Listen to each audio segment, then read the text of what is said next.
Salut, je m'appelle Fanny Ruet et vous écoutez Les gens qui doutent.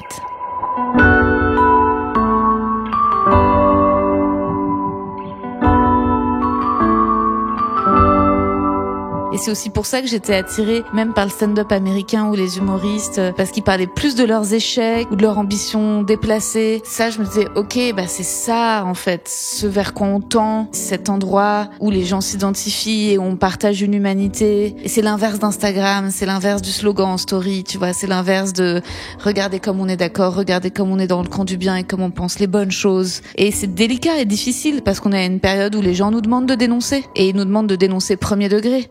Nouvel épisode, nouvelle saison des gens qui doutent. On démarre avec l'humoriste Rosa Burstein. Alors, Rosa, elle est un peu touche à tout, ultra prolifique, elle fait un peu tous les métiers. Elle a démarré dans le théâtre et le cinéma, mais si vous écoutez ceci, vous la connaissez probablement plutôt grâce au stand-up. Elle en est à son 3e spectacle dédoublé, ou grâce à ses podcasts Les mecs que je veux ken et L'un dans l'autre. Elle a également réalisé un court-métrage, sorti un livre et est en pleine création d'un bébé. Donc ça nous faisait énormément de sujets à aborder dans cet épisode. On y discute en vrac de où mettre ses limites dans ce qu'on raconte de soi, de comment faire des blagues sur des trucs heureux. On se demande s'il faut limiter l'autodérision pour ne pas être gratuitement méchant envers soi-même. On se pose aussi la question de quand on se montre engagé sur les réseaux sociaux, est-ce que c'est pas plus par ego pour montrer qu'on est vraiment des super personnes plutôt que par réelle conviction? Et puis aussi, très important, on juge les gens qui arrivent à faire la roue. J'espère que ça vous plaira. Comment ça va? Ça va et toi, Fanny? Ça va bien. C'était cool. J'ai vu ton spectacle hier. Merci d'être venue et je suis trop contente d'être là. C'est un honneur pour moi d'être dans ton podcast. C'est un accomplissement. Oh là là, les mots sont dits. Les mots sont dits. Hier, après ton spectacle, t'as reçu énormément de choses positives. Et si tu veux pas qu'on démarre là-dessus, on démarre pas là-dessus. Si tu veux. Non, on peut en parler. Énormément d'amour et tout. Et il y a une personne qui... Je pense que c'est une vieille comédienne française, c'est elle qui a dit ça, qui a dit « Le mystère, tu ne connais pas ». Ouais. Alors, cette phrase, je la trouve hyper intéressante en vrai, parce que c'est une question qu'on peut se poser avec toi, vu que t'as l'air tellement sincère et tellement livre ouvert. Tu la mets où ta pudeur? Ou est-ce que... Moi, j'ai l'impression que dans le stand-up, on peut avoir l'air hyper impudique, mais l'être très très fort. Ouais. Et c'est juste là où on met... C'est son mystère, là où on met... c'est ça, en fait, la pudeur, je la mets dans le choix de la discipline qu'est le stand-up. C'est-à-dire que j'ai l'impression qu'à partir du moment où on termine chaque idée par une pirouette, par une blague, on refuse de donner tout notre sentiment ou toute notre vérité. Moi, parfois, c'est peut-être les romans où tout d'un coup le premier degré ou la poésie ou les choses. En fait, tout ce qui est drame, ça parfois ça peut m'étouffer d'impudeur, tu vois. Mais j'ai l'impression que la blague, c'est toujours ce qui nous sauve. C'est qu'en fait la blague, ça sera toujours une vérité à moitié. Et ensuite, je crois que je suis pudique sur ce que je montre de mon corps. Donc résultat, tu vois, j'étais en la robe était longue. La robe était longue. Avant c'était un pyjama. À la base, je suis comédienne. Comédienne, c'est beaucoup se foutre à poil littéralement. Ouais. Et ça, je pense que c'est quelque chose qui serait très très difficile pour moi. Ah ouais? Ah ouais. Pourquoi? Non, le corps, même sur la plage, j'ai toujours un paréo ou un truc où j'aime peu me découvrir, tu vois. Là, il fait très chaud, j'ai un legging, puisque et résultat, les mots habillent. et les blagues, quand même, camouflent. Les blagues font que on décide de la limite qu'on veut mettre à une pensée. Hop. Et on s'arrête à la blague et ensuite, le spectateur fait tout le déroulé. Mais ensuite, c'est vrai que je révèle beaucoup dans ce spectacle. Et figure-toi qu'il y a des choses... J'étais allée plus loin dans une version précédente en rodage. Et mon mec a mis un petit haut là. Ah ouais? Ouais, sur une ou deux blagues. Mais parce que ça le blessait ou juste c'était intime C'était trop intime. Ah oui, bah oui. C'était trop intime. Et je lui dis, fais la même chose avec moi, vas-y, trash-moi. Et tu vois, comme mes influences vraiment Ali Wong et tout, moi j'ai l'impression qu'on en fait au contraire jamais assez en France, tu vois, sur l'endroit où on va. Et après je fais des sacrifices. Parfois s'il se passe des trucs drôles au lit, dans ma tête il y a toujours c'est seulement je pouvais en parler. Mais je sais qu'il y a un tri, tu vois, que je peux pas évidemment, parce que le problème c'est que si t'en parles ensuite, t'y penses quand tu baises, et la baise est beaucoup moins bien. Tu dois choisir, soit tu ris, soit tu jouis. Ouais, il vaut mieux jouir quand même. j'adore nos métiers, hein, mais Et t'as toujours su où mettre ta limite? non, pas du tout. Non, pas du tout. Je pense que c'est au début, je crois que j'ambitionnais un truc un peu plus noir et que c'est marrant, ta story, elle m'a fait rire, un bébé dans un bébé, et que c'est tu es très enceinte, t'es pas mal enceinte pour ceux qui. Mais que je peux avoir un jeu assez enfantin sur scène et que ça m'a mis du temps de l'assumer. Que la scène, c'était l'endroit de la régression où c'est ok, tu vois, on doit tellement, en plus on vieillit, plus on doit jouer qu'on est des adultes. Et sur scène, on peut redevenir ces petits enfants moqueurs. Et mais non, je la limite. En fait, en vrai, c'est aussi qu'au tout début, je disais des trucs beaucoup plus problématiques. Et maintenant, quand je réécoutais, je suis en mode oh non, oh mon Dieu, j'ai quoi? Je sais pas, je faisais plus de blagues de droite, je crois, où je crois que j'étais moins politisée dans mon humour, et que résultat, je faisais des trucs où maintenant je les aurais mieux dit ou disclaimés, tu vois. J'étais en mode, les zadistes, je fais, oh là là, tu vois, des trucs où maintenant je serais en mode, bon alors, voilà, j'aurais trouvé un chemin pour faire des blagues sur les zadistes et que ça reste une blague de gauche, tu vois. Et puis savoir d'où tu parles. Et ouais, exactement. Ça m'a mis du temps de développer cette conscience-là. Et ouais, donc, je pense qu'au début, je sais pas si c'était pour être provoque ou juste parce que j'étais moins déconstruite, mais oui, je pense que je faisais des blagues plus problématiques, ouais. Et je suppose que vu que tu viens du théâtre, t'avais peut-être d'autant plus de difficultés à accepter ce côté un peu enfantin sur scène, parce que la scène c'était un truc très sérieux, non, à la base? Grave. Bah la scène, même quand je faisais du théâtre, les interactions c'était un truc de gros ploucos, quoi. C'était vraiment interdiction. Enfin, tu vois, ou alors t'avais des troupes qui arrivaient. Je me souviens à l'Odéon, il y avait un spectacle de Molière, c'était Nicolas Bouchot qui finalement décidait d'aller dans le public, et soit c'était fait d'une manière hyper, mais sinon genre tel que c'était fait dans le théâtre privé, pour moi, c'était l'interdiction totale. Tu parles pas aux gens dans la salle, il y a un quatrième mur. Et en fait, maintenant, j'aime bien à petite dose, hein, tu vois, mais ce petit moment de frisson de qui êtes-vous, à mes risques et périls. Mais donc non, il y avait plein de choses. Et je pense que le théâtre, oui, c'était quand même plus, il y avait moins ce côté que j'adore dans le stand-up où t'arrives en jean, tu mets ton téléphone sur scène, t'enregistres, tu te réécoutes après. En fait, je me rends compte qu'il y a tellement plus de travail dans le stand-up que dans le théâtre. Ah ouais? Ah bah je trouve, enfin, une fois le spectacle, une fois que le texte est appris, bon, tu joues et tu rejoues, et d'ailleurs tu peux en éprouver à un moment une lassitude. Le stand-up, j'ai l'impression, tel qu'on le pratique, c'est l'obsession perpétuelle quand même de la vérité au moment T, et donc de la réécriture, et donc de l'ajustement, et donc de l'harmonie. Et comment tu l'as écrit, le spectacle? Parce que là, t'as joué Rosa jusqu'en 2024, début 2024. Ouais, exact. En fait, je l'ai écrit pendant la fin du dernier. Okay. Et d'ailleurs, j'ai testé une partie chez toi. J'y pensais même sur scène hier à un moment, au moment où je faisais la blague où je raconte que j'ai couché avec un gars et qui voulait pas mettre de capote, et je l'avais rodé au Kings quand on avait fait des 30-30. Ah oui, si, je me rappelle. Ouais. Oui. Et mais donc ça, c'était le moment où le spectacle était en cours d'écriture. Ouais. Et donc ouais, non, en fait, à la fin, en gros, le précédent spectacle était beaucoup sur le célibat. Et il s'est trouvé qu'à la fin du précédent spectacle, entre-temps, il y a eu d'autres anecdotes de dating, puis j'ai rencontré quelqu'un, et à un moment, il y avait un vrai décalage entre ma vie et le précédent spectacle. Et donc, j'ai commencé à écrire celui-ci à partir de 2022. Oh waouh, déjà. Pendant un an, de 2022 à 2023, c'était plateau. J'ai présenté à la Petite Loge une forme d'1 heure en décembre 23.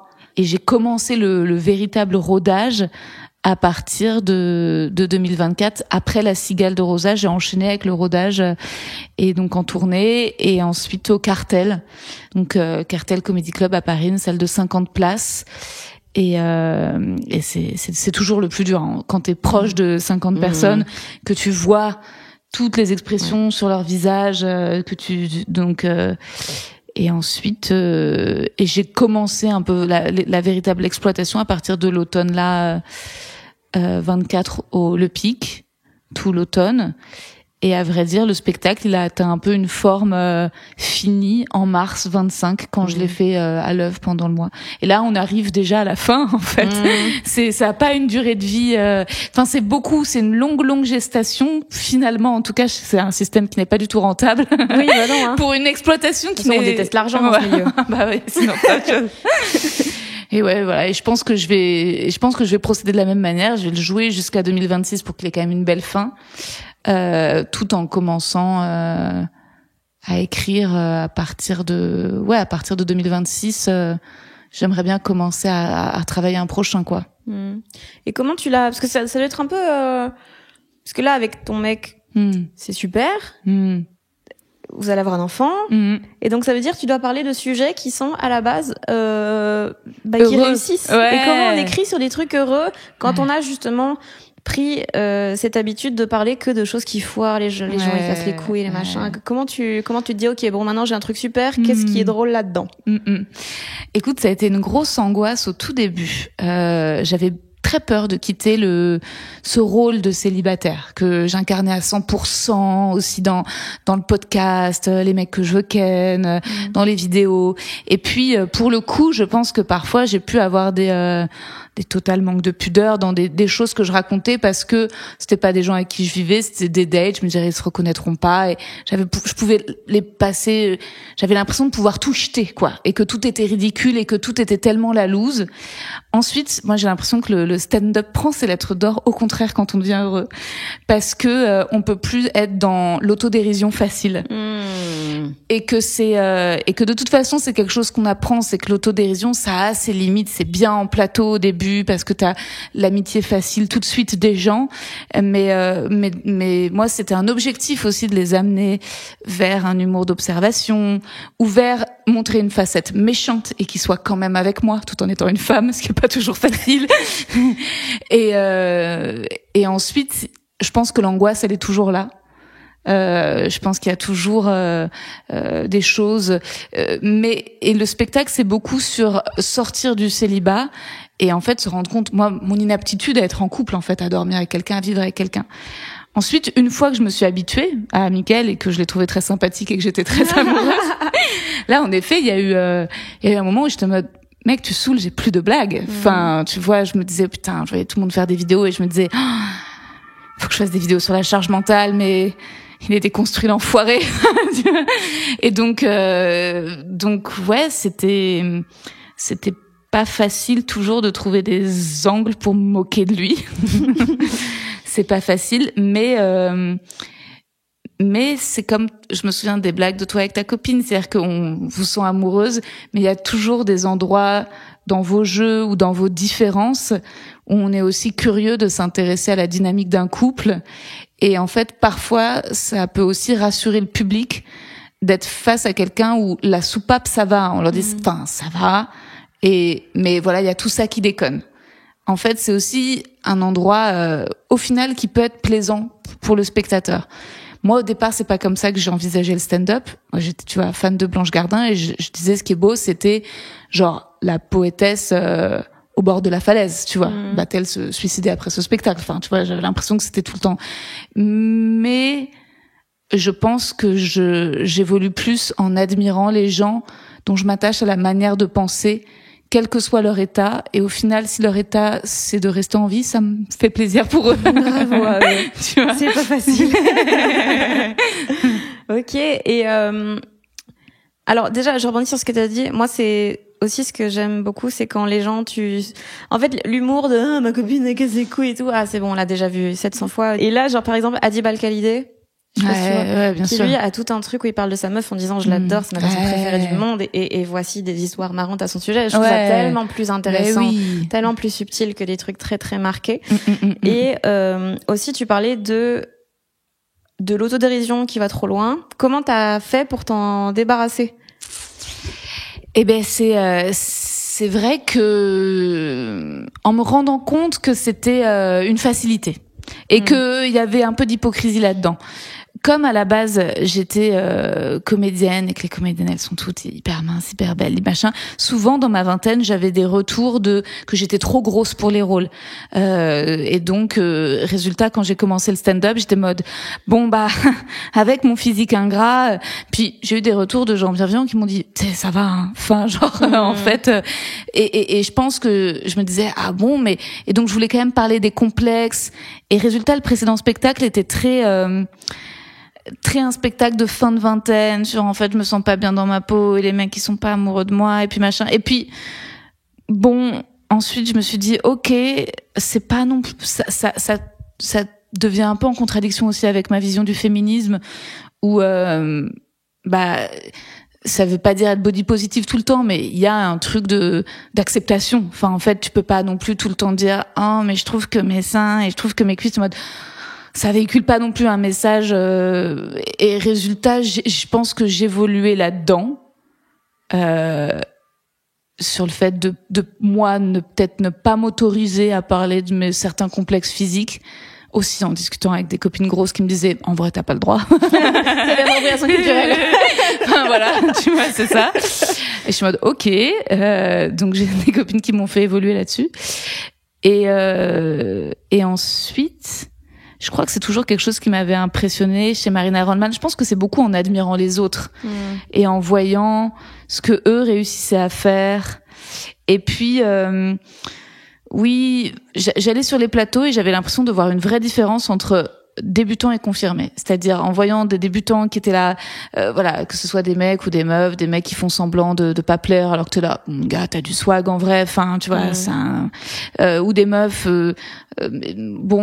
disant, voilà, qu'est-ce que je fais de mes gros seins et tout, et ils sont beaux, voilà, enfin, et des confirmés qui prenaient une hauteur un peu philosophique. Et je me disais, ah oui, c'est pas mal parce qu'ils arrivent à se mettre en jeu, mais sans se piétiner. Et j'avais envie de tendre vers ça. Et aussi, j'avais eu une discussion, je me souviens, avec Christine Béroux, il y a longtemps. C'était au Paname, tu vois, je jouais au Paname. Je faisais encore des plateaux. J'ai fait un gros break depuis septembre dernier. Et elle m'avait dit, tu sais, ce que tu dis sur scène devient la vérité. Et donc, parfois, on déforme nos vies pour faire rire, mais ça devient nous. Et à force, je pense d'ailleurs, de jouer l'éternel célibataire, j'avais un peu peur que ça le soit en fait. Et je me disais, je veux pas trop me faire du mal. Il y a des blagues en fait d'autodérision qui me font un peu trop de mal au moment où je les joue. En fait, je les trouve trop dures envers moi-même. Dans le tout premier spectacle à la Petite Loge, ma première fois, je sais pas, je me traitais un peu de ratée. Je revenais sur mon parcours de comédienne et puis à un moment, j'étais en mode, oh, je veux plus, j'ai pas envie de dire ça de moi. Et donc, c'est un peu pour être plus heureuse de jouer les blagues en disant du mal des autres et non de moi-même. C'est ça la solution. Ok. Toi, ça a été quoi ton parcours mais t'as toujours été dans un humour noir assez d'observation. Est-ce que t'as fait aussi un chemin pour limiter l'autodérision? Ouais, au début, je le faisais énormément. Maintenant, beaucoup moins. Parce que je suis un peu en mode, oh les gars, je suis pas du tout assez intéressante pour qu'on fasse des blagues sur moi en tant que, enfin ça. Et donc, je préfère aller parler, ou alors, si je parle de moi en mal, entre guillemets, c'est juste pour dire ça, j'arrive pas à gérer, ou ça, je me sens pas bien à ce sujet-là, mais c'est pas des trucs un peu gratuits. Ouais. Puis c'est un truc que font bien les Américains. Déjà, il y avait eu le spectacle de Kevin Hart et aussi les spectacles de Chelsea Handler. Ils arrivent très bien à parler de leur réussite. Oui, nous, c'est moins bien vu. Hein. Ah oui. Ouais. Et pourtant, je trouve ça parfois très marrant. Et en vrai, de parler. Et tu vois, j'ai bien aimé aussi le spectacle de Guy là-dessus, tu vois, sur les questions d'embourgeoisement. Ouais. Tu vois, qu'est-ce qu'on fait avec l'ascension sociale temporaire de Guy Verstraeten. J'ai trouvé ça brillant, le fait qu'il, en fait, plutôt que, il parle de lui, mais c'est pas tant de l'autodérision que de trouver c'est quoi les endroits de contradiction. Voilà mon point où ça frictionne, c'est que je suis de gauche, mais que le luxe, parfois, ou pas. On prend. Est-ce qu'on le prend ou on le prend pas? Ouais, moi, il y a une phrase qui m'avait vraiment marquée dedans, à laquelle je repense souvent. C'est, il disait, ouais, taxer les riches, mais ça devient moi. J'étais là, putain, yes. C'est ça, hein. Mais oui. Ouais. Ouais, mais moi, j'avais eu un peu un blocage avec ce spectacle-là, justement, parce que c'était trop proche de ma réalité. Et donc, ça allait vraiment trifouiller des trucs que j'avais pas encore gérés. Et ouais, non, il est fort. Hein. Ouais, il est très fort. Et d'ailleurs, c'est très original aussi dans Ozzy, quand il parle de sa relation avec sa meuf, qu'on connaît, qu'on embrasse. Mais sur le fait de lui d'être un boomer et qu'elle soit féministe. Et les discussions et disputes qui peuvent en découler. J'étais en mode, ah ok, c'est frais, c'est moderne. C'est tellement loin de, tu sais, quand on regardait des vieux sketchs des Montreux, elle veut me parler pendant que je regarde la télé. Je me dis, oh, merci. Ouais. Et donc voilà, donc ça reste... en fait, il y a toujours au fond quand même derrière l'autodérision, quand on parle de nous, ok, c'est quoi la réflexion plus profonde sur pourquoi on n'évolue pas assez. C'est pour ça que tu vois, sur le couple, si j'ai été dure ou violente avec mon copain, c'était aussi pour aller vraiment questionner ma propre toxicité, quoi. Et ça, c'était pas facile, je savais pas comment le présenter, mais je crois que ça se sent. T'inquiète, ma belle, t'inquiète, c'est une intervention, ce podcast. C'est Mickaël qui m'envoie. Bon, Mickaël, bon. Mais comment tu t'es senti évoluer ton écriture en dehors de l'autodérision et tout ça? Comment est-ce que parce qu'en général, ça on s'en rend pas compte tout de suite, et c'est après que tu te dis oula, ça c'est une erreur que jamais plus je referai. Ouais. Il y avait trop de gras, il y avait trop de choses littéraires, il y avait trop d'act out. Ça a été très dur pour moi. Les act out, donc c'est quand on joue une situation dont on parle. Et moi, clairement, je camouflais derrière. Il y a pas de blague par des act out. Non, mais vraiment un grand classique. Donc, ça a été très dur de revoir le précédent spectacle quand il est ressorti là, sur TMC. Alors c'est vraiment l'anti-promo parce que je voyais tous les défauts et j'étais en mode oh non, mais là je crie, mais juste trouve une blague, meuf. C'est pas possible. Et ça me paraissait feignant, ou alors j'avais l'impression d'être très dans un truc un peu de littérature ou de bons mots. Alors parfois j'aime bien jouer un peu avec la langue, mais je trouve que on se doit d'être concret, on se doit d'être quand même un peu et puis d'être un peu moins indulgent, hein. Si ça arrive pas, il faut lâcher. Voilà. Alors il y a toujours une ou deux blagues qu'on va garder. Alors qu'on sait que jamais tout à fait. Se faire plaisir quand même, voilà, de temps en temps.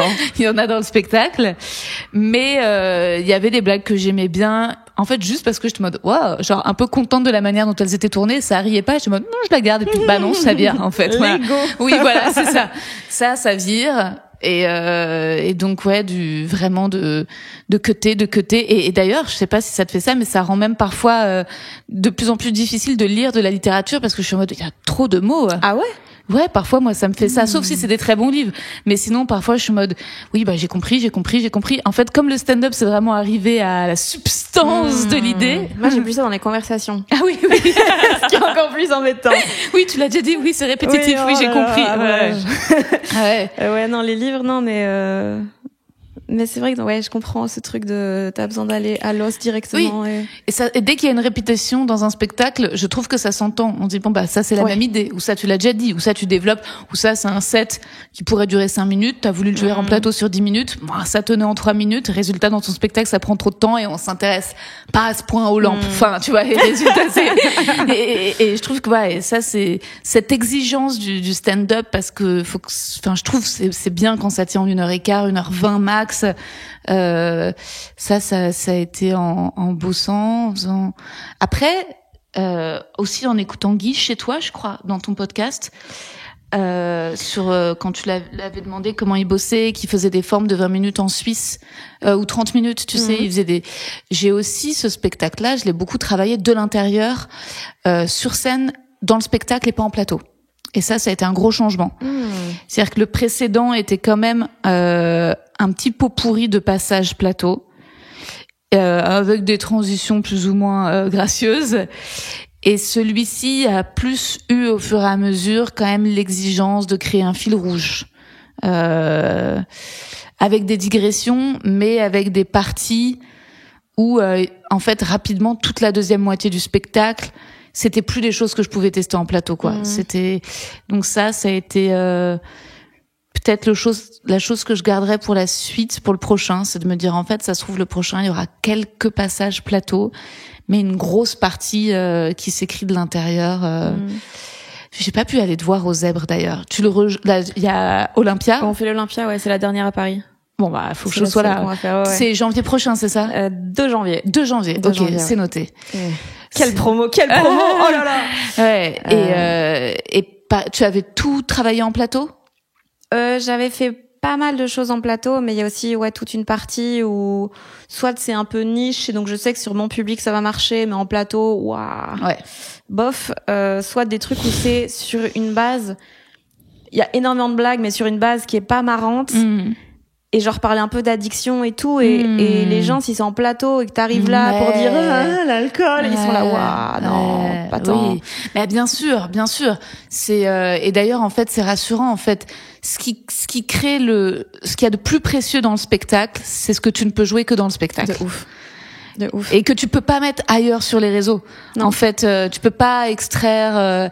Je veux dire, moi, pareil, quand je pense à des vidéos, je suis en mode, wow, il y a des idées hyper trash qui me viennent, et je suis en mode, ça sera pour du stand-up, tu vois. Mais genre, il faut d'abord que les gens soient sûrs que t'es pas une immense zinzin. Ouais, exactement. Et ils le croiront quoi que tu dis. Ils sont tellement ducks sur Instagram ou quoi. Mais au moins, dans la salle, ils auront payé. Et dans la salle, ils auront payé, et ça change tout. C'est tout à fait plus rentable de se faire haïr de cette manière. Et en général, ils captent en fait, et c'est ça, il y a tellement tout le truc, et tu peux aller dans des endroits de noirceur, et en effet c'est même en plateau il y a un truc de likability parfois, et qui est puis juste les gens ils ont plus d'empathie si t'es en face d'eux quoi.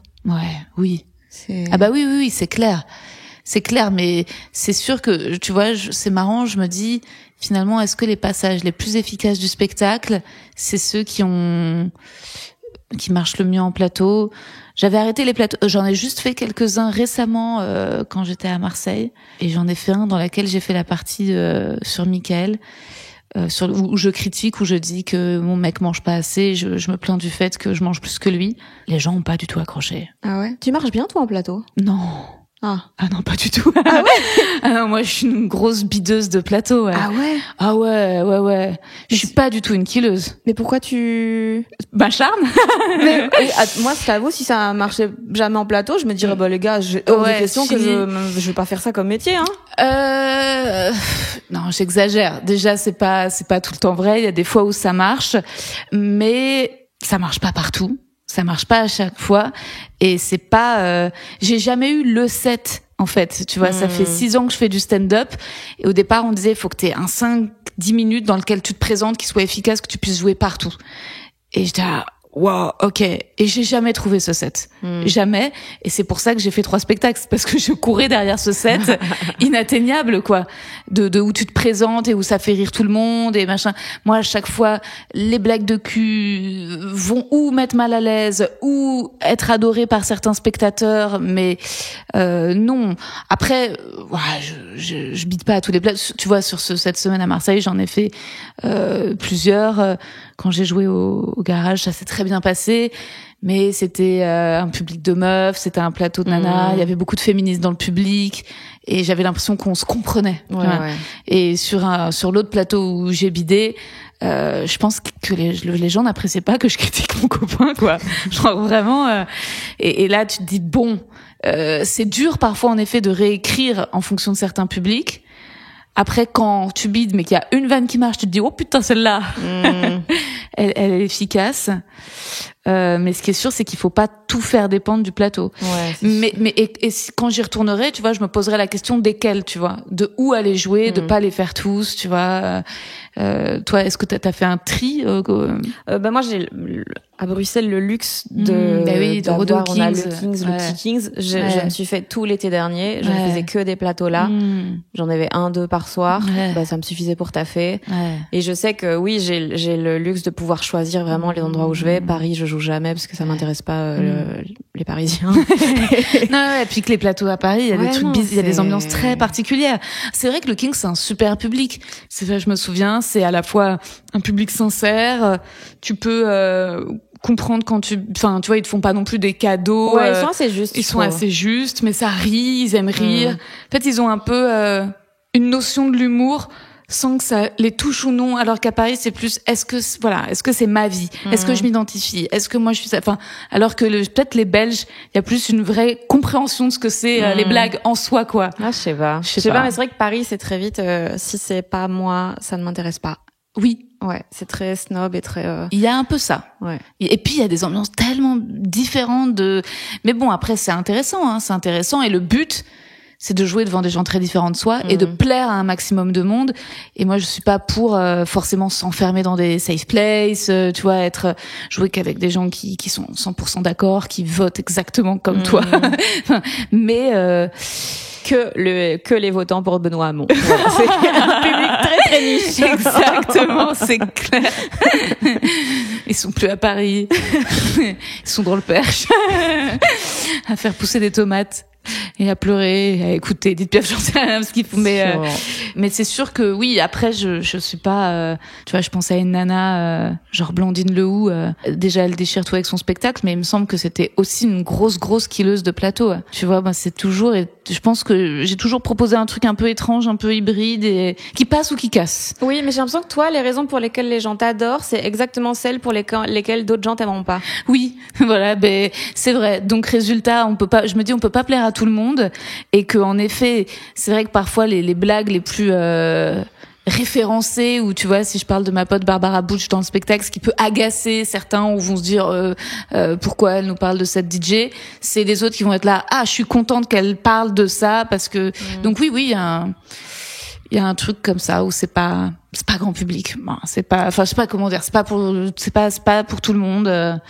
Et t'as mis du temps à accepter. Moi, il m'a un peu fallu du temps pour accepter ça. Que tu seras jamais grand public. Tu vas jamais faire des trucs qui vont parler. C'est pas grave. Les gens qui aiment bien, ils sont intenses et ils kiffent pour des bonnes raisons. Quoi. Ouais. Je sais pas si j'ai encore tout à fait accepté. Je pense que ça me fait quelque chose quand je vois des humoristes qui ont commencé après nous, qui font des tournées des Zéniths. Je suis en mode cool pour eux. Mais je me dis est-ce que parce que je sais pas jusque, tu vois, est-ce que la niche s'épuise, tu vois. J'ai peur que, tu vois, je me dis ce petit public que j'arrive à créer, mais s'il tourne en rond, comment je fais pour élargir. Donc je me pose tout le temps la question de rester fidèle à moi-même, à cet univers, et en même temps voilà, tendre, se renouveler. Après, j'ai tout de suite su que un humour peut-être trop aseptisé ou accessible aux enfants, c'était pas ma came. Voilà.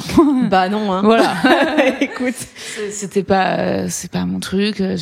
Spectacle est interdit aux moins de 14 ans. Enfin, j'ai jamais non plus eu l'ambition d'un, tu vois, un spectacle familial. Et je pense que comme j'avais tellement d'influence américaine, comme toi, je crois, mais que résultat, c'était pas un sacrifice très dur à faire, tu vois. Alors qu'en France, il y a une culture d'un humour familial, de la famille, où tout le monde, où les quatre sortent. Moi, ça a jamais été mon désir. Moi, je fantasmais sur le comedy club type à New York, qui sert de l'alcool à partir de 21 ans, voilà, où les mineurs ne sont pas acceptés. Là où tu peux ken le public. Voilà. Sans aller en prison. Ok, et là tu regardes toujours beaucoup de stand-up américain ? Ouais, j'en ai regardé pas mal récemment. J'ai regardé celui de Mike Birbiglia là sur Netflix. J'ai pas encore vu le nouveau. Il est vachement bien. Il est cool. Ouais, il est très bien. Et pourtant, j'avais beaucoup de mal avec Mike Birbiglia. Ah ouais ? Ouais, parce que je le trouvais trop bon élève, et je le trouvais justement peut-être un peu trop lisse, et je le trouvais trop... peut-être qu'il me faisait penser aux pires aspects de moi, genre veut faire partie de la classe du stand-up à tout prix. Tu vois, il a quand même quelques spectacles. Ouais, non mais en fait il est très fort, il écrit très bien. The Pool ou je sais pas quoi, ça je trouvais vraiment fort. Non mais et en plus je pense qu'il est particulièrement fort, Mike Birbiglia, parce qu'il a pas comme ça une forte ni beauté ni personnalité. Genre c'est pas le John Mulaney où tu vois, donc résultat il compense par des très bonnes vannes, quoi. Genre vraiment, les vannes sont vraiment au niveau. Post-mortem de Sarah Silverman. Je l'ai regardé quelques jours, ça. Ouais, c'est bien, hein. 15 premières minutes, j'étais là. Ok. Ouais. Et puis après, j'ai fait what the fuck. T'as pleuré? J'ai pas pleuré, mais j'étais en mode putain, ça arrivait à faire rire sans aucun malaise. En parlant de deuil. Oh là là. Ma belle. Ouais. Incroyable. Si forte. Ouais, si forte et si tendre. Et c'est vrai qu'elle... C'est ce qu'on disait, on sent l'amour, on sent tellement d'amour. Tellement. Et elle arrive quand même à faire rire. Oui. Oui, non, c'était très beau. J'ai trouvé, moi, j'étais en larmes. En larmes. Je pense vraiment, parfois, ce qui m'émeut le plus, en fait, c'est le stand-up. Je trouvais ça. Mais celui de Mike Birbiglia est très émouvant aussi. Et ça parle aussi de maladies, de parents, de transmission. C'est très beau. J'avais vu celui de John Mulaney, le fameux où il a... Baby J. Ouais. J'avais plus été impressionnée, je crois, aussi par les lumières. Qu'est-ce que c'était beau. C'était beau, hein. Ouais. Mais en fait, il y a des angles qui sont fous. Genre, quand il raconte le fait que ses potes ont fait une intervention pour qu'il aille en désintox. Sauf que, vu que tous ses potes sont connus, on aurait dit genre un casting ou un, oh putain, mais mec. C'est ouf. Oui. Et en fait, c'est tout ce qui est basé sur les plus grosses failles qu'on a, les plus gros trucs horribles et durs à dire. Toi, j'ai lu que tu disais que souvent, au début, quand t'écrivais, c'était surtout ce qui te faisait honte, qui te stimulait pour les blagues. Oui, c'est vrai que parfois, quand j'avais honte, je me disais, oula, il faut aller creuser ça. Ça l'est encore un petit peu. Tu vois, à un moment dans le spectacle, je raconte un mensonge quand je dis que j'ai pris le train alors que j'ai pris l'avion pour faire un grand voyage. Et je sais que j'ai vraiment eu honte de mentir à ce moment-là. Mais j'étais très intimidée par la personne qui m'a posé la question et je voulais lui plaire et j'ai pas osé lui dire la vérité. C'est que j'avais fait l'Autriche et l'Écosse et l'Italie en avion cet été-là et sans prendre le train. Et résultat, je me suis dit OK, c'est une piste intéressante ce sentiment pour l'exorciser. C'était très vrai sur les humiliations. Tu vois, dans le précédent spectacle, un gars qui se barre, qui veut pas me faire de câlin. Ça l'est peut-être un peu moins pour celui-ci, mais parfois peut-être pour celui-ci, c'est aussi d'une manière détournée de dire des trucs à mon mec. Enfin, tu vois, il y a un truc où c'est vrai que une fois que tu l'as dit sur scène, ça me saoule plus au quotidien. Le fait que mon mec parle très lentement et que parfois je sais qu'il va commencer une phrase qui va pas finir. J'ai lâché le fait de lui dire et donc accouche parce que je sais que je me venge sur scène. Je le défonce à ce moment-là là-dessus. Et donc résultat, il y a un petit règlement de compte. Et ensuite, est-ce que c'était vraiment devenu la honte que la curiosité? Je pense qu'il y a pas mal de choses aussi liées à l'histoire dans celui-ci, notamment c'est l'histoire de l'antisémitisme, les juifs qui devaient porter un petit chapeau pointu ou des trucs comme ça.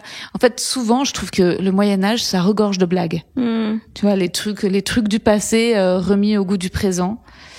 Mais peut-être en effet, en souffrant moins, que c'est moins la honte le point de départ. Toi, ça l'a déjà été?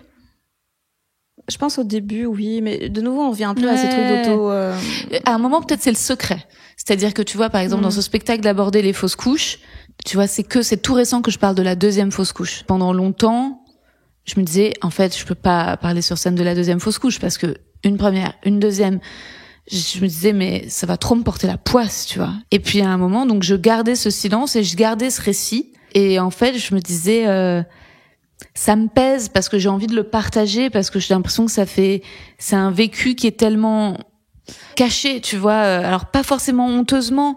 Et là, je me disais, même dans ce spectacle, il y aurait plein de choses à détailler sur les différentes manières de fausses. Genre, est-ce que c'est une aspiration? Est-ce que c'est des médicaments? En fait, il y aurait un spectacle entier à faire sur cette expérience qui arrive à tant de femmes. Ce serait l'inverse du spectacle de Marine Leonardi.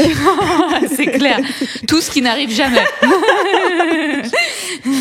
Mais ce serait, je sais pas. Et c'est vrai que je pense. Le sentiment d'injustice peut être un moteur d'écriture.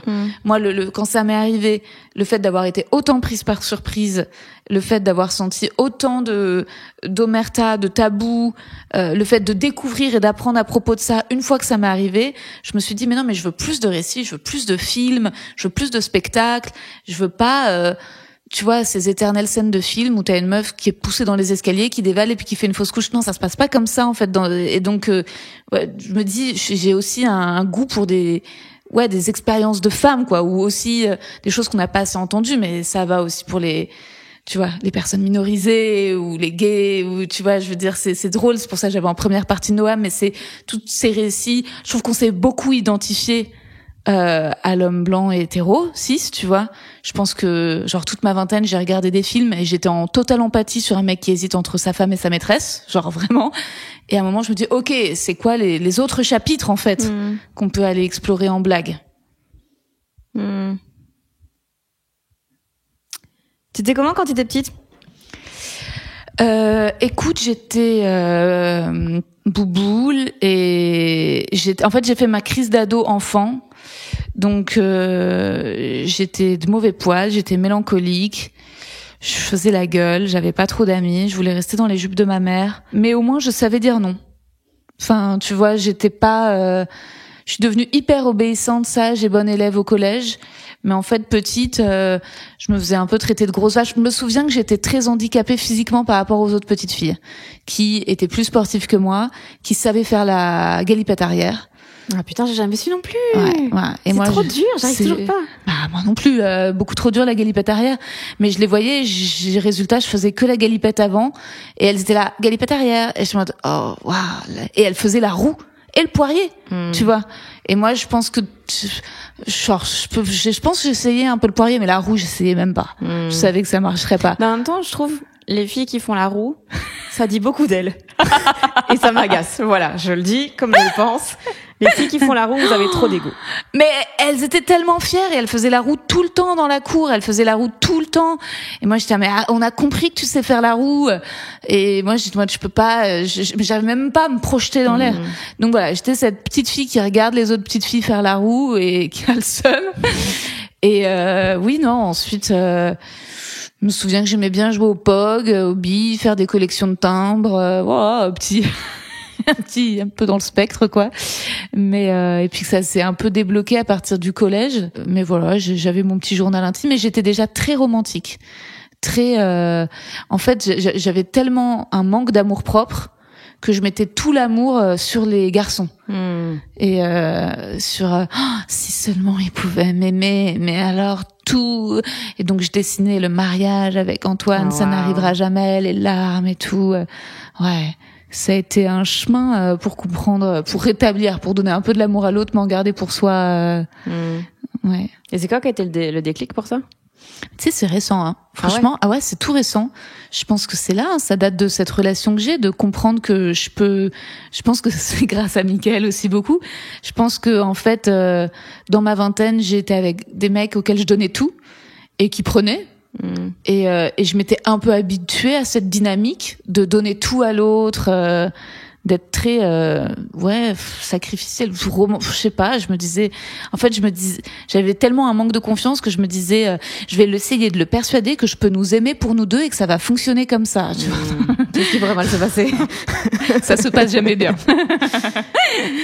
Et Mickaël, il rend tellement, en fait, et donc je pense qu'il m'a aussi fait des compliments, et je pense que voilà, je suis vraiment tombée sur quelqu'un, un mec qui avait besoin d'admirer en retour, et quand je fais des choses pour lui ou que je suis attentionnée, il le prend pas en mode parfois je pense qu'il y avait des mecs qui prenaient un peu en filou, en mode oh putain, elle fait ça, tant mieux, je m'aimais bien. Tu vois, et Mickaël est toujours en mode c'est merci d'avoir fait ça. Et après je suis en mode ouais, c'est vrai que je suis sympa. Et donc ouais, c'est encore oui, c'est tout récent, c'est tout frais. Est-ce que tu penses, moi c'est vraiment l'impression que j'ai, que l'humour ou les trucs globalement qu'on fait en public, c'est que des vengeances sur le fait qu'on n'était pas cool quand on était enfant? Bien sûr. 100%, je trouve. 100%. Toi, ça vient de là? Ouais. De ouf. Mais toi, t'es trop cool, Fanny. Ah, si. Ok, non. Enfin, ouais, non. En fait, je sais même pas si j'aimerais maintenant. Bah, je sais pas, je trouve que souvent, moi, je regarde ton Insta, les photos et tout, je me dis, waouh, trop cool, Fanny. Ça, c'est juste parce que c'est de l'argentique. Ouais. Et ce que je dis pas, c'est que les 3/4 des photos, elles sont niquées parce que j'ai pas utilisé l'argentique. Je te trouve très, très, mais bon, en fait, et après, je pense que maintenant, il faut assumer qu'on a peut-être gagné une part de cool et qu'il faut la revendiquer. Ah, moi, vraiment, il y a, genre, l'Olympia, machin, je suis trop fière de tout, mais il y a jamais rien qui me rendra plus heureuse que de savoir que avec qui j'étais en primaire, elle est devenue moche. Rien. Tu vois, il y a ce truc de, Non, mais bien sûr, il y a une part de vengeance, totalement. Il y a une part de vengeance d'avoir été des vilains petits canards, d'avoir été, de pas avoir aimé avoir des poils, ou de pas avoir pu montrer ses cuisses à la plage, et de pas avoir été, moi j'ai mis très long, j'avais aucun amoureux à l'école primaire. Je voyais, je suis aux copines aujourd'hui avec une amie, Flore d'enfance, et elle avait toujours plein d'amoureux qui voulaient lui faire plein de bisous dans la cour. Et je trouvais ça fou, quoi. Ça m'a fascinée longtemps, et je pense, tu vois, après, tu vois, je suis très fascinée par Marina Rollman. J'ai l'impression qu'elle, je sais pas si c'est de la vengeance, j'ai l'impression que, je sais pas si elle a pas toujours été cool. Je me souviens, en tout cas, elle a une détente telle, et une force. Mais c'est vrai que ça m'inspire, ça m'a toujours inspiré. Parfois, les gens qui sont dans l'absolue nécessité de prouver quoi que ce soit. Ouais.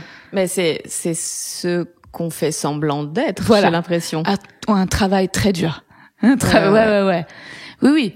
Parce qu'en fait, on est needy, on est désespéré, on a besoin d'appartenir. Et puis, t'en as qui savent être là puis disparaître. Moi, notamment, ça me pose la question par rapport à Instagram, tu vois. Comment Marina, Guillermo, ils ont totalement disparu. Comment ils font pour accepter de développer leur projet ciné à côté, et de laisser ça à la meute. Enfin, tu vois, je me dis waouh. Ouais, ils ont pas besoin de la validation en permanence de chaque photo, de chaque truc qu'ils mettent. Ça, c'est impressionnant. Mais faut avoir, je pense que là, tu dois déjà être bien validé, avoir ton ego qui est bien en place pour pouvoir te dire, j'ai plus besoin de ça. C'est ça, c'est un step. Ouais. C'est sûr que c'est un step, c'est à venir. Mais le problème, c'est que les réseaux sociaux sont venus recréer la cour de récré, avec le like et le cool et les followers. Et ça nous rend, je pense, un peu malheureux. On peut retrouver des sensations auxquelles on avait voulu échapper. Parce que même si il peut y avoir une ambiance aussi d'école et de promo dans le stand-up, il y avait aussi jadis, parce que je sais pas, j'ai eu l'impression que ça a peut-être un peu changé, mais en tout cas à Paris, il y avait une forme de hiérarchie saine et de travail. Tu respectes les aînés, et ce qui compte, c'est les meilleurs angles. Et il y avait, je trouve, une émulation positive. Il y avait ça avant? Un petit peu, il y a eu une période où on voyait Haroun débarquer et il faisait que du test, et résultat, c'était la classe ceux qui viennent que tester. Maintenant, tu vois, maintenant il y a plus, moi les dernières fois où je suis venue, j'avais beaucoup de plateaux, il y avait plus aucun test, tout le monde fait son sûr, parce que c'est des plateaux en cachet ou en facture, hyper durs à avoir, et donc ou alors certains mettent la caméra pour filmer les interactions en plateau pour pouvoir gagner en followers d'un coup, et ça me déprime profondément, parce que résultat, j'ai l'impression que ça rejoint la fame du collège, où le cool était un peu injuste. Bah, c'est juste que Béatrice est belle, voilà, et on peut rien y faire. Enfin, tu vois, il y a un truc. Alors qu'avant, il y avait un truc où, non, avec le travail et l'énergie, on peut, en fait, se sortir, voilà. Et ça restait une motivation. Voilà. C'est un peu les zones d'ombre, tu vois, dans lesquelles je navigue sur aussi l'écriture et le cool et la vengeance. Mais je suis d'accord que le point de départ, il vient de là, hein. Il vient d'avoir besoin d'amour, ouais. T'as peur de vieillir? Ouais, j'ai surtout peur du côté boring. En fait, c'est en ce moment j'ai pas mal d'angoisse aussi liée à la grossesse et à la maternité. Oui. Hein. Non mais et notamment à cause des tenues de meufs enceintes qui sont d'une laideur inouïe, quoi. Tu sais, tu vas. Ça c'est un vrai problème. Ah ouais, c'est un vrai problème dans ma vie. Parce que je vais sur les sites parce que d'un coup tu peux plus porter les mêmes tenues qu'avant. Tu vas sur les sites de femmes enceintes, en mode non, je ne vais pas redevenir une espèce de vierge. Enfin, tu vois, je veux dire, il y a des tenues d'une laideur où en fait, ce qui est malsain, c'est qu'ils quand tu deviens enceinte, tu redeviens une petite fille, et donc ils te font porter des trucs à carreaux roses, des trucs chum à la race. Donc c'est très dur de trouver des vêtements que tu kiffes, enfin en fait enceinte. Et les discussions aussi sont très chiantes en fait. Moi, tu vois, autant j'avais très envie d'avoir un bébé, mais là d'un coup le côté alors physio ou médicalisé, tout machin, tous les trucs autour, je suis en mode genre, tu vois, donc je garde précieusement toutes mes amies lesbiennes qui veulent pas d'enfants, tu vois. Vraiment c'est mon bateau de survie, quoi. Tu vois, parce que sinon je trouve qu'il y a toujours mais comme quand j'étais célibataire, je trouvais parfois les couples maqués très très chiants, et maintenant c'est les couples, les gens qui ont des enfants, ou les trucs, les discussions de privé ou public, je suis en mode, tuez-moi immédiatement. Enfin, tu vois, même si je comprends, mais en fait, je trouve que voilà, il y a le coup de vieux des discussions chiantes. Ça, c'est, et résultat, la dernière fois, je suis allée à une fête et je sentais que c'est une ambiance très bourgeoise, et avec pas mal de couples avec des jeunes bébés ou des femmes enceintes et des machins, qui part de Paris, qui va dans le 9-3, qui va à Pantin. Et j'ai commencé à être un peu en roue libre. En plus c'était des potes de Mickaël, il était pas là, et je demandais aux gens, vous allez garder pour votre enfant les 2 noms, et ils étaient tous là, ouais, et à chaque fois le nom du mec était totalement pété, et j'étais en mode, mais gardez que le nom de la meuf, quoi. Et donc j'ai insisté, et la meuf elle commençait à saucer, elle était là, bah ouais, c'est vrai que mon nom est mieux que le tien, quoi. Et les mecs me détestaient, ils disaient, mais qu'est-ce qu'elle va foutre sa merde. Voilà, d'avoir pu créer une petite crise dans cette soirée. Ça a fait ma joie, et ça a rompu une routine. Ta toxicité, ce qu'on disait. Voilà, c'est ça. Invitez-moi pour animer vos baby showers. Tu bosses trop? Ou pas assez bien. Ah ouais? Bah parfois je pense que il y a des gens qui arrivent à travailler vite. Et moi je suis souvent au collège, tu sais, quand il y avait un devoir, les profs disaient, et si vous voulez, il y a ce devoir facultatif aussi. Et je faisais évidemment le devoir facultatif en premier. Évidemment. Et résultat, ma vie, c'est un peu passer des heures et des heures sur le devoir facultatif sans faire le devoir imposé, quoi. J'ai lu que tu t'auto-fourbais, que tu te disais, OK, il faut que j'avance là-dessus. Comme ça, tu savais que t'avançais sur autre chose, et au final, c'était fait. C'est ce que je fais. Je garde toutes les pages, les Google Docs ouvertes. La page du spectacle, la page du prochain livre, la page de un épisode du podcast, la page d'une chronique.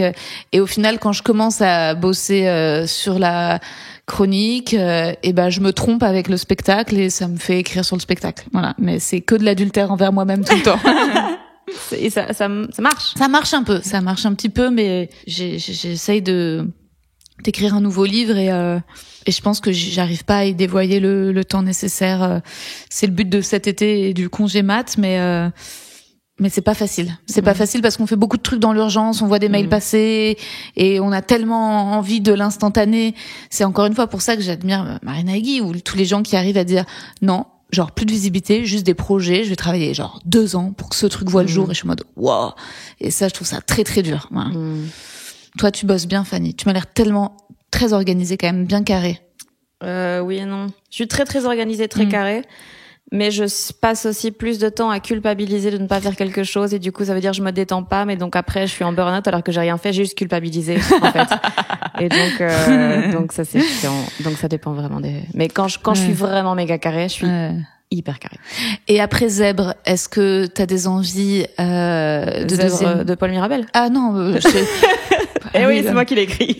J'ai confondu avec le théâtre où tu jouais. Non, après le Zèbre, ouais. Oui, voilà. Après c'est un jour de fête. On disait qu'on faisait la fête. On disait qu'on faisait la fête. Ouais. T'as des envies de deuxième roman, d'écriture de film, ou d'un nouveau spectacle de stand-up? Là, je n'en ai aucune idée. Là, de toute façon, je me suis dit, tant pis, je vais juste laisser aller jusqu'à début février quand on termine la tournée. J'ai essayé quelques petites incursions dans le milieu de l'audiovisuel. Et j'ai très très vite vu que c'était un milieu de gros chiens, sa grosse daronne de ces grands morts là. C'est des malades, c'est horrible. Donc voilà, deuxième roman, pas du tout. Enfin, je pense que je le ferai un jour, mais là, je n'ai aucune idée de ce que je pourrais bien raconter. Tu racontes quoi, toi? Le deuxième, c'est quoi? Ma life. Ta life. Life. Ouais. Je pense que c'est un peu, il y a des thèmes qui rejoignent le spectacle, mais en pas marrant assumé. Ok. Et donc ça, tu verras, je serais curieuse d'avoir ton retour là-dessus. Je pense que ça pourra être, je sais pas si ça sera plus impudique ou quoi, mais il y avait j'avais envie de réfléchir aussi sur les femmes, sur ma mère, sur moi, encore développer les questions des fausses couches et de ce que ça remet en question de féminité, sur la vie en suspens. Tu vois, quand tu espères un truc mais que ça n'arrive pas et que t'attends. Et donc c'est un peu ce moment-là, un peu louseux. Voilà. Ça t'est souvent arrivé, ça?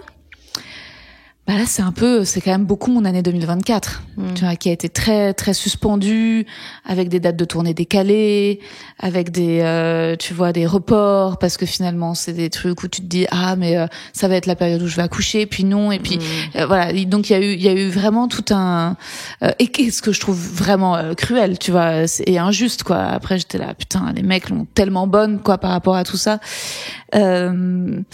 Donc ouais, je pense que c'est ce moment-là que j'ai envie un petit peu d'aller creuser, et aussi peut-être à l'intérieur de ça ouais, encore ma mère, c'est l'amour avec elle. Mais je sais pas, je te dis ça et j'écris pas assez pour ce bouquin. Mais en tout cas, j'ai envie de rétablir des choses que j'ai eu l'impression de mal faire dans le précédent. Où le précédent, je voulais tout raconter, donc résultat, c'était un peu un catalogue d'idées. Et puis j'assumais pas trop une forme littéraire parce que je m'en donnais pas la légitimité, et donc c'était mi-essai, mi-autobiographique, petit chapitre récit de vie, encore une fois de l'anti-promo. Allez voir mon précédent spectacle, lisez mon livre. Et j'ai envie de travailler à trouver une plus grande pureté, tu vois. Oui, ça c'est bon signe si on aime moins ce qu'on a fait plus tôt. Oui. Ça veut dire que t'as grandi, t'as évolué, oui, t'as pris du recul, quoi. Ouais, c'est clair. Ouais, non, ça c'est sûr. C'est sûr que c'est mais je suis avec toi sur le milieu de l'audiovisuel, c'est tu vois, récemment j'ai pris un café avec une productrice et tu sentais qu'elle cherche des auteurs et qu'évidemment elle est intéressée par les gens qui font du stand-up, et elle était intelligente, mais au final la fin de la discussion c'est en vrai justement, est-ce que tant que t'es pas Paul Mirabel, est-ce que tu peux faire ta série? Non, voilà. Enfin, tu vois, c'était un peu ce qu'elle était en train de me dire. C'est est-ce que t'accepterais, Rosa, d'écrire 2 ans sur toi pour donner le rôle à une actrice plus connue de t'interpréter? Non, voilà, j'en suis pas encore là. Donc, ouais, ce truc au final de devoir se justifier devant des diffuseurs de ta notoriété. Et au départ, ils sont hyper intéressés par ton truc, justement, un peu noir, un peu niche, un peu, et puis, au contraire, et à la fin, ils sont en mode, ok, les chiffres, elle est où la tournée des Zéniths? Il y a pas de tournée des Zéniths? Allez, ciao, bye bye, on ferme les portes. Ouais. Mais toi, t'es allée vers ça à la base. T'as voulu être comédienne. Enfin, peut-être tu veux, je sais pas, c'est quoi ton rapport à ça? Si, j'aimerais bien. Fanny fait un film, prends-moi dedans. Je ne suis pas Paul Mirabel, en fait. Donc... si, en plus maintenant, genre c'est tellement de charge mentale en moi par rapport au stand-up. Je pense que j'étais cinéphile, que j'aime bien le cinéma, que en fait j'ai fait du théâtre pour pouvoir faire du cinéma, que le théâtre me faisait chier. Ah ouais? En fait, j'aimais bien être sur scène, mais quand j'allais au théâtre, les 3/4 du temps, je me faisais chier. C'était très rare que j'ai un coup de cœur pour une pièce. Aujourd'hui, j'ai des coups de cœur. Il y a des metteurs en scène, des gens qui travaillent, je trouve ça formidable. Les Chiens de Navarre, c'était génial. Le travail de Lorraine de Sagazan, c'est super. Mais c'était exceptionnel par rapport au fait que au cinéma, même un film, l'expérience était toujours quand même globalement intéressante. C'était rare que, donc j'adorais consommer des films. Et j'ai réalisé un court-métrage. La piscine. Et en fait, c'est parce que j'ai pas réussi à faire un deuxième cours moyen que je me suis lancée dans le stand-up pour pouvoir voir si t'écris le jour même pour le soir, est-ce que ça existe, plutôt que développer comme ça dans la longueur, dans le vide. Et c'est là que je suis tombée amoureuse du stand-up, en fait. Et maintenant, je trouve que c'est ce que je préfère de tout, en fait. Je préfère... et au cinéma et au théâtre et à tout, enfin tu vois, alors le cinéma c'est génial parce que plein de gens te voient et c'est trop bien, mais j'admire beaucoup les gens qui arrivent à tenir comme ça des projets sur la longueur. Je me dis, nous en effet, le fait qu'on puisse avoir des idées et donner un petit genre instant T, et je crois qu'aussi je préfère les humoristes. Je sais pas, quand je regarde les round tables du Hollywood Reporter, je trouve que... Salut, ici la Fanny du montage. Pour remettre en contexte, les round tables, c'est un concept du magazine américain Hollywood Reporter, et en fait, il rassemble plusieurs personnes importantes d'un même milieu, humoristes, acteurs, réalisateurs, réalisatrices, et ils les font juste discuter ensemble. Donc par exemple, si vous voulez voir Angelina Jolie, Demi Moore et Zendaya parler ensemble de leur métier, ben voilà, c'est ultra intéressant et c'est dispo sur YouTube. Les round tables du Hollywood Reporter, je trouve que les humoristes ont tellement plus d'insolence. Ouais. Et au final, tu vois, et de modestie, à jamais répondre à côté, à désobéir. En fait, aussi, les humoristes, c'est enfin pouvoir appartenir aux cool kids, parce qu'ils ils disent pas ils vont aussi refuser de plaire, en fait. Ils vont pas rentrer dans le moule. Ça, je trouve ça chouette. Alors que les acteurs, c'est toujours un numéro de moralisme et de bien, enfin, je sais pas comment dire. Ce sera genre une blague bien formulée, féministe, d'une humoriste. Ça aura tellement plus d'impact et de vérité que genre une comédienne qui prétend sur un plateau télé être dans la sororité. Enfin, tu vois. Je crois que ça existe la sororité dans le cinéma. Je pense que c'est à venir, mais je pense qu'il y a des nouvelles générations de réalisatrices qui, quand même, j'ai l'impression, quand je vois en tout cas sur Instagram, j'ai l'impression que... Oui, mais bon, ça, ouais.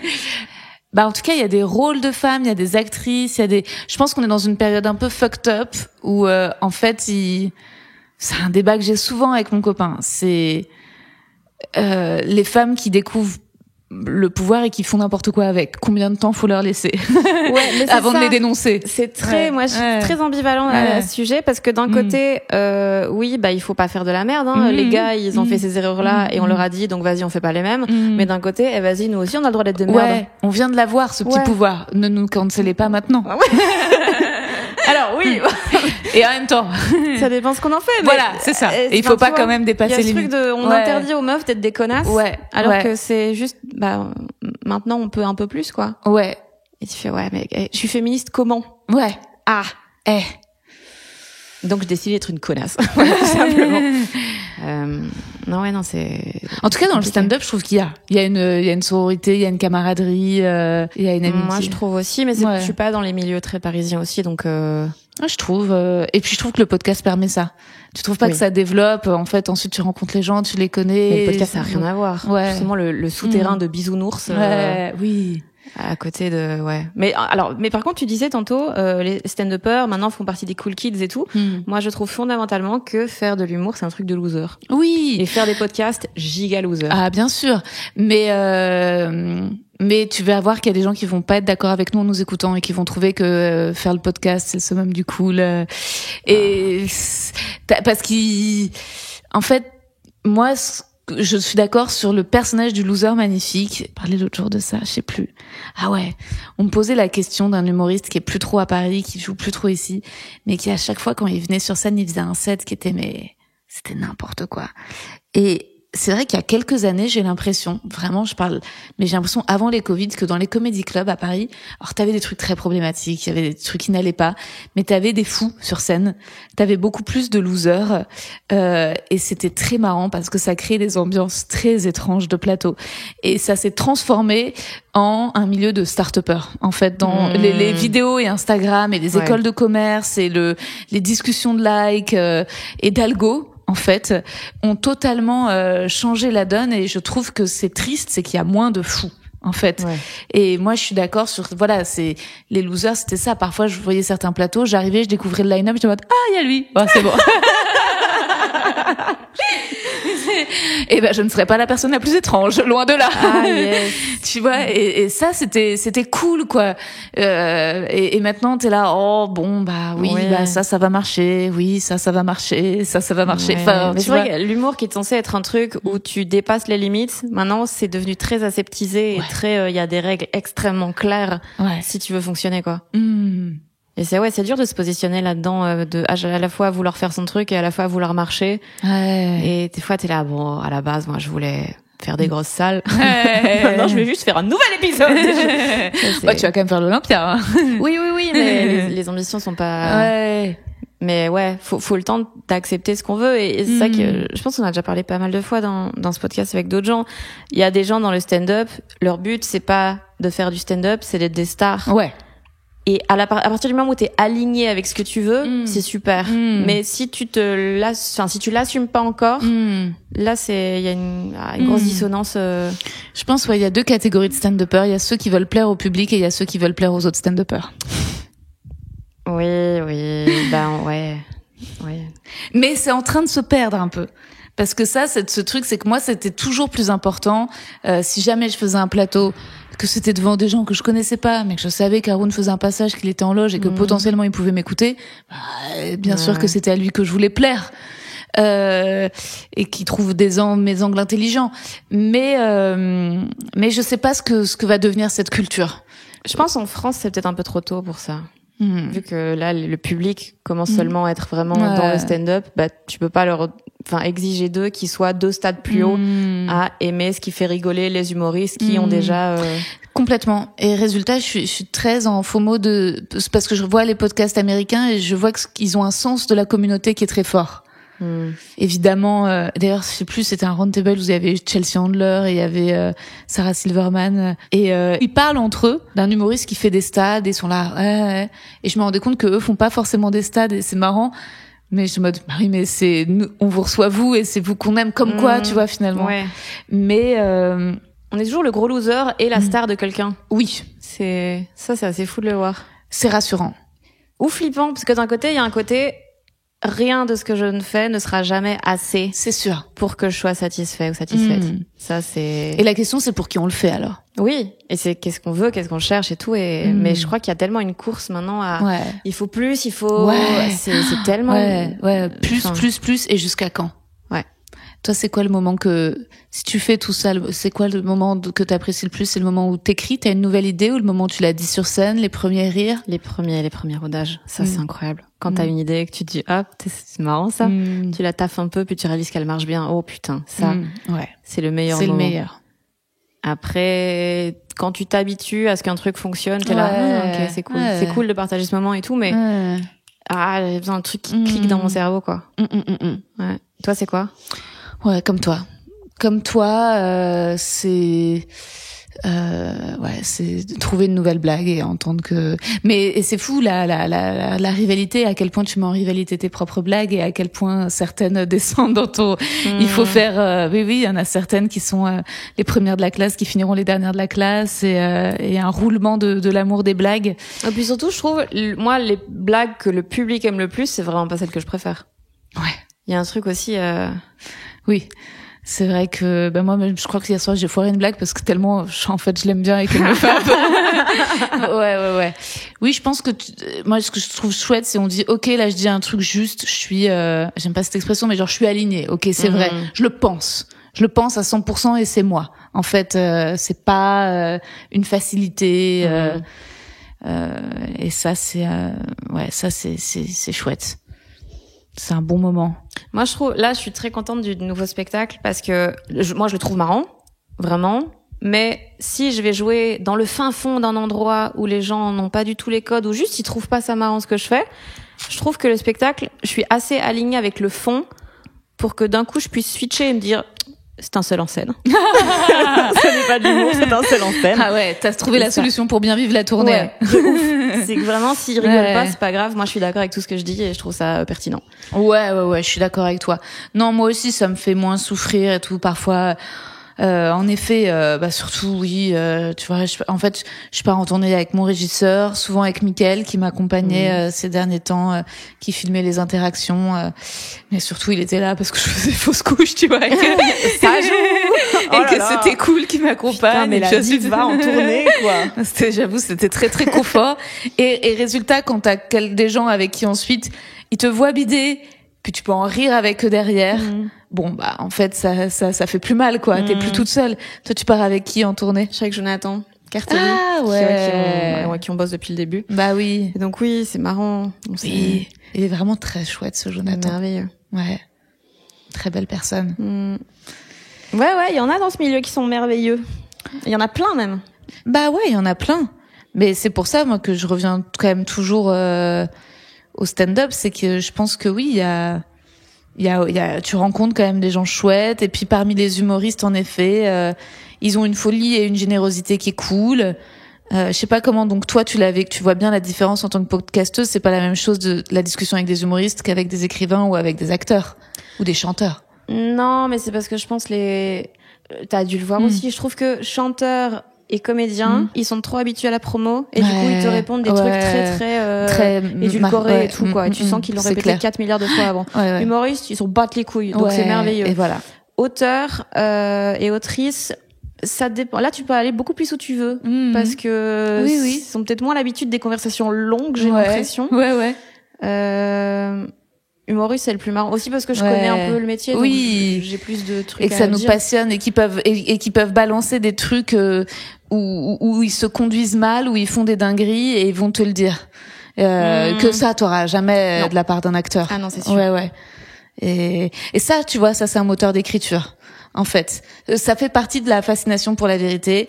Dites quand vous êtes de mauvaises personnes, dites les choses, tu vois.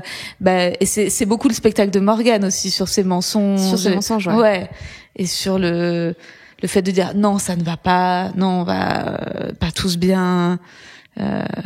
Moi, ça a été un angle à un moment du podcast sur justement la recherche de sororité pour déjouer la jalousie. Et je me souviens, j'avais invité Morgane là-dessus à un moment.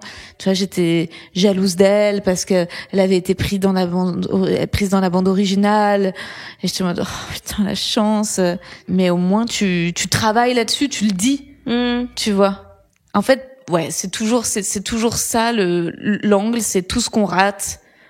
Tout ce qu'on échoue. Et tu vois, je l'ai pas terminé, mais j'avais commencé bad féministe et j'étais en mode ok, voilà, c'est bien ça. En fait, je trouve que c'est plus facile de travailler sur le féminisme en disant ok, voilà tous les moments où je suis pas féministe, où genre où ça marche pas, je ressens ça, j'ai pas envie de voir ça, et ouais, en fait on est sur le chemin intime du travail pour le devenir un peu plus, quoi. Ouais, parce qu'actuellement je trouve c'est assez compliqué des fois les gens qui s'érigent en symbole, en truc justement un peu dogmatique où personne a le droit à l'erreur et tu fais ouais mais frère, faut pas oublier qu'on est tous des merdes. Ouais.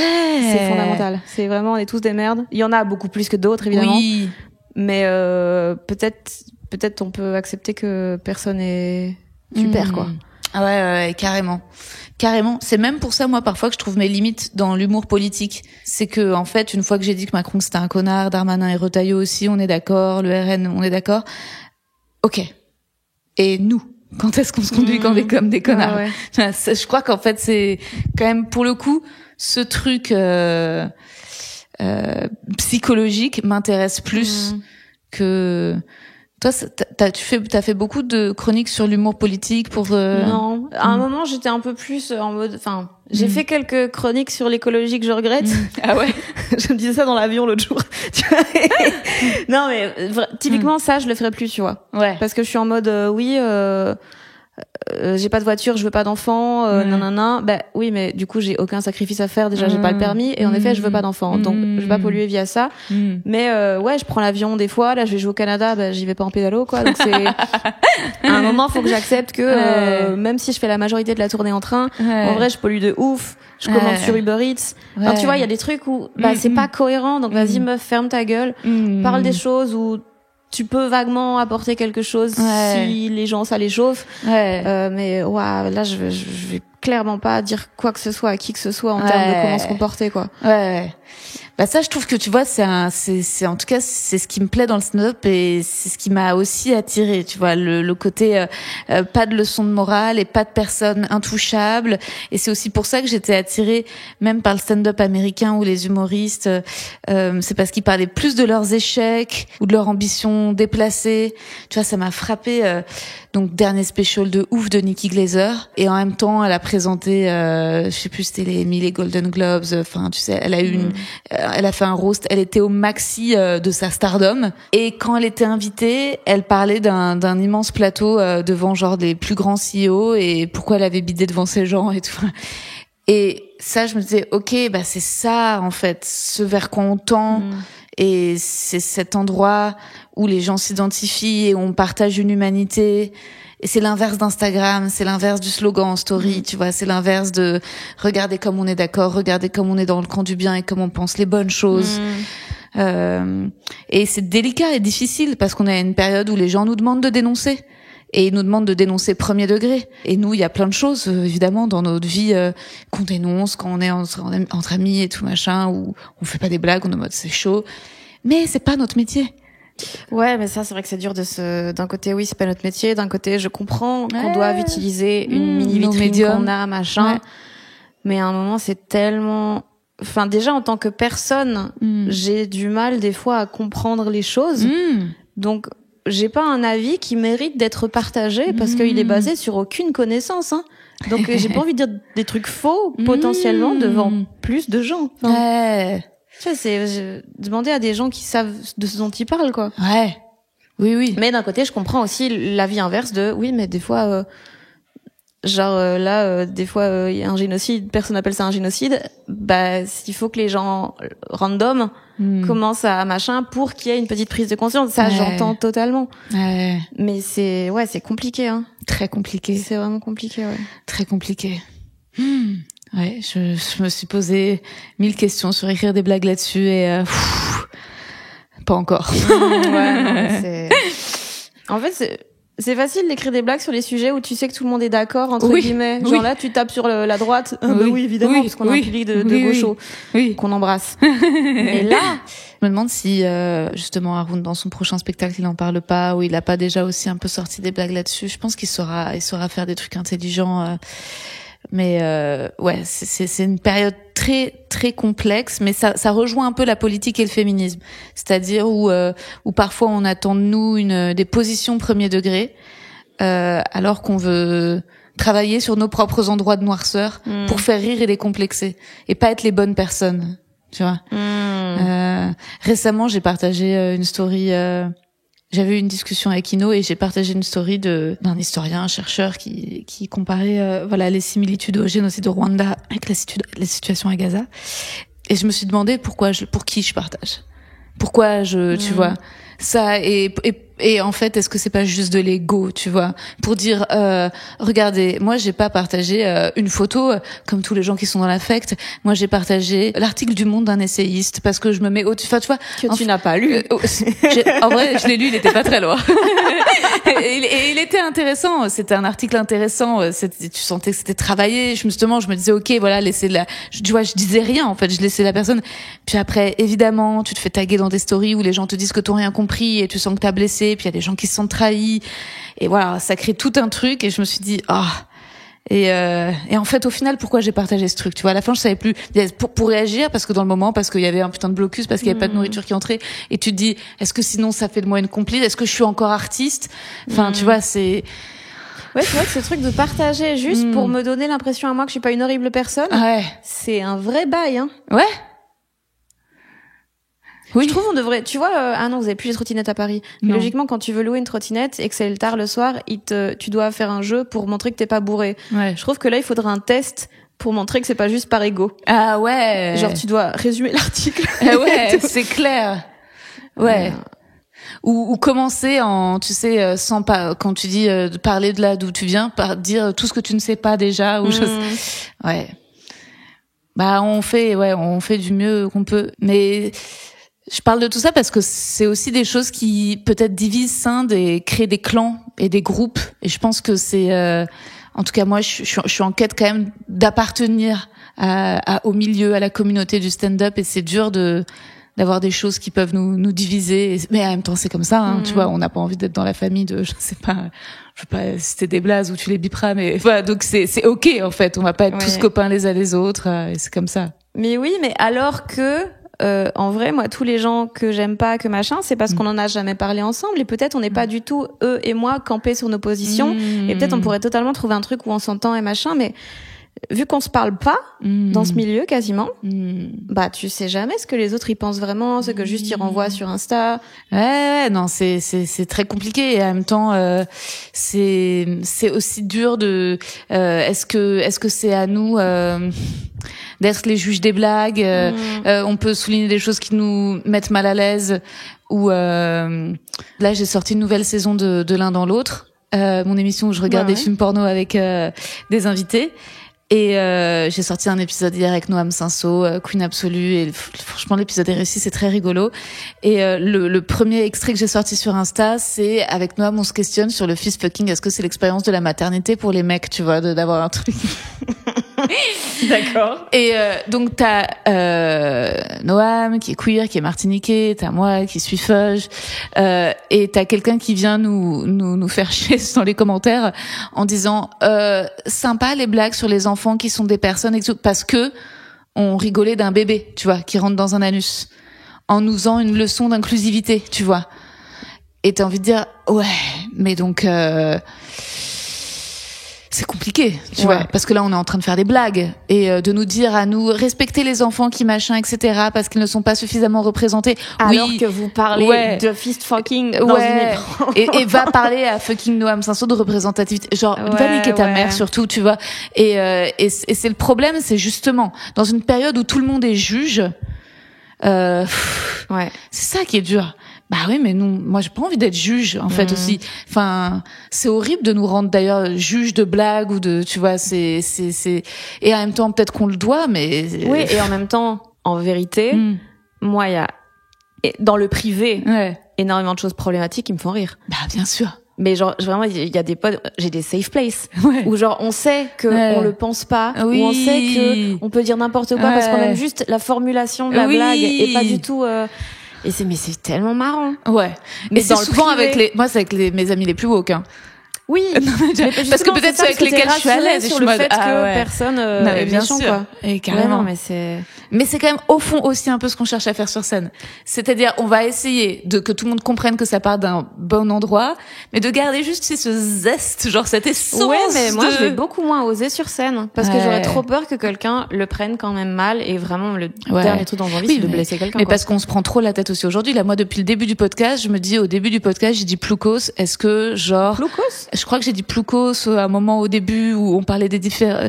J'ai dit, je croyais que les interactions c'était un truc de ploukos. Et résultat, je me dis, est-ce que des gens vont dire, oh là là, elle classe des gens comme des beaufs, attention, c'est classiste, etc. J'ai eu tellement de, tu vois. Et bon, à la fois c'est bien, hein, ça nous fait réfléchir à notre langage et tout. Mais en effet, ça. Il y a même des trucs qui sont tellement décorrélés de leur sens premier. Qu'il y a des mots, tu dis oui, je vais arrêter de les dire. Oui. Mais je ne vois pas le lien direct et le truc vexant, mais Ouais, c'est technique, hein, comme c'est technique, mais écoute, on se prend la tête, mais c'est pour le mieux. Hein. Oui, voilà, les petits problèmes valent la peine. Oui, pour le the better good. ouais. Mais non, des fois, c'est beaucoup marcher sur des œufs, quoi. Toi, cela dit, est-ce que tu mets des extraits de tes spectacles? Est-ce que tu t'es genre vraiment pris la tête en mode faut que je fasse des vidéos face cam sur mon quotidien et tout ou pas?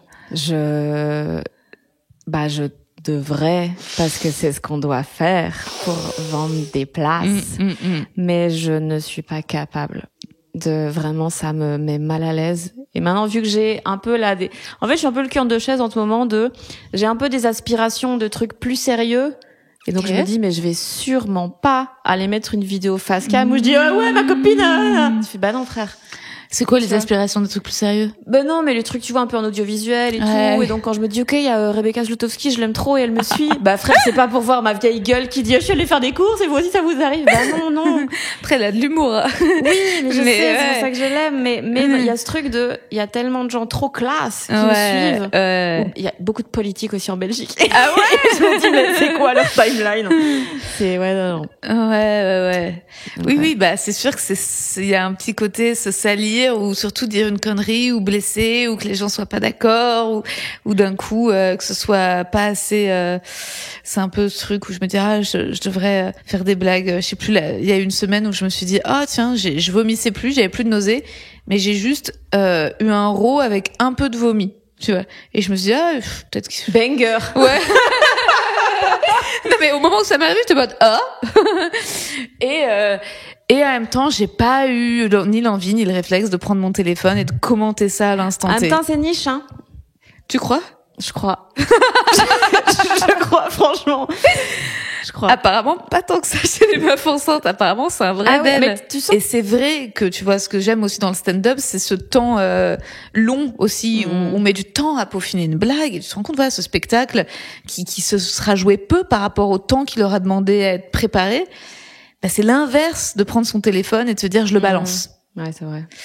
Mais bon, je pense qu'il faut quand même vendre des billets, faut trouver une solution. C'est devenu vraiment deux métiers différents et pourtant on nous demande de faire les deux, quoi. Ouais. Alors que je sais en faire aucun des deux. Morgane, elle s'en sort bien, je trouve que c'est drôle. Morgane, moi je coupe sur Instagram donc je regarde pas tout. Ah, et comment tu fais pour couper genre tu te connectes tu t'es mis un rythme ou tu... J'ai un calendrier avec tous les jours où je dois poster des trucs précis. Ouais. Et j'ai une appli qui s'appelle Opal qui bloque de 8h à 18h. Et donc, je rate la majorité des choses et au final, j'ai même plus envie d'y aller, quoi. Waouh. Donc, c'est, ouais. Opal, ouais.